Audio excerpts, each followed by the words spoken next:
से बात कर लेता हूँ। 1905 में लॉर्ड कर्जन ने बंगाल के बंटवारे का अनाउंसमेंट किया। अच्छा, आज क्या बंगाल क्या है? अगर आप देखें भारत के मैप में, तो आज का जो बांग्लादेश है, आज का जो बांग्लादेश है, सन 1971 से पहले पूर्वी पाकिस्तान हुआ करता था, और 15 अगस्त 1947 को जब हम आज़ाद हुए तो ये भारत का ही हिस्सा था। आज आप मैप में देखते हैं तो भारत के पूरब में आपको बांग्लादेश दिखेगा और पश्चिम में पाकिस्तान दिखेगा। आज़ादी से पहले ये सब हिस्से भारत के थे, आप लोग को पता ही है।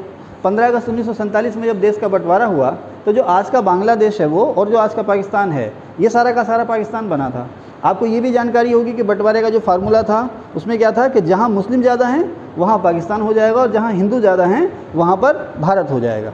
तो उसका नतीजा ये हुआ कि भारत के दो और पूरब में और पश्चिम में दोनों जगह पाकिस्तान अस्तित्व में आ गया। हालांकि बाद में मोहम्मद अली जिन्ना जो था उसने आलोचना भी की थी इस बंटवारे की, और उसने कहा था कि अंग्रेज़ों ने मुझे लंगड़ा पाकिस्तान दिया है, अंग्रेज़ों ने मुझे लंगड़ा पाकिस्तान दिया। लंगड़ा पाकिस्तान क्यों कहा उसने?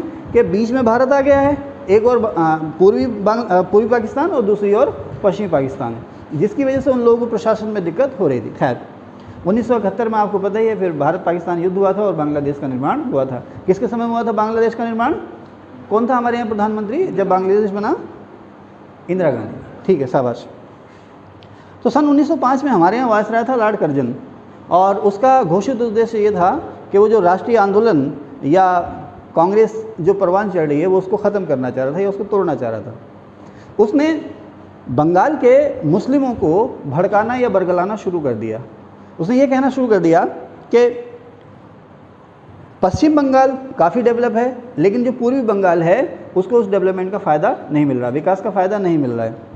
वो ये कहता है कि जितना भी पैसा, जितना भी फंड जाता है बंगाल के डेवलपमेंट के लिए, बंगाल के विकास के लिए, वो सारा का सारा पैसा जो है वो पश्चिम बंगाल में डंप हो जाता है, पूर्वी बंगाल के लोगों को उसका फ़ायदा नहीं मिलता है।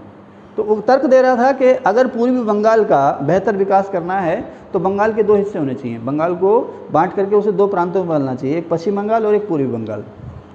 साथ ही साथ वो जगह जगह अपने इस तरह के स्टेटमेंट देने लगा। उनके स्टेटमेंट का मतलब ये था कि अगर बंगाल दो हिस्सों में बढ़ जाता है तो जो पूरब का बंगाल है उसकी राजधानी ढाका हो जाएगी और पश्चिम का जो बंगाल है उसकी राजधानी कलकत्ता हो जाएगी। पूरब का जो बंगाल है उसमें मुस्लिम बहुसंख्यक हो जाएंगे और पश्चिम बंगाल में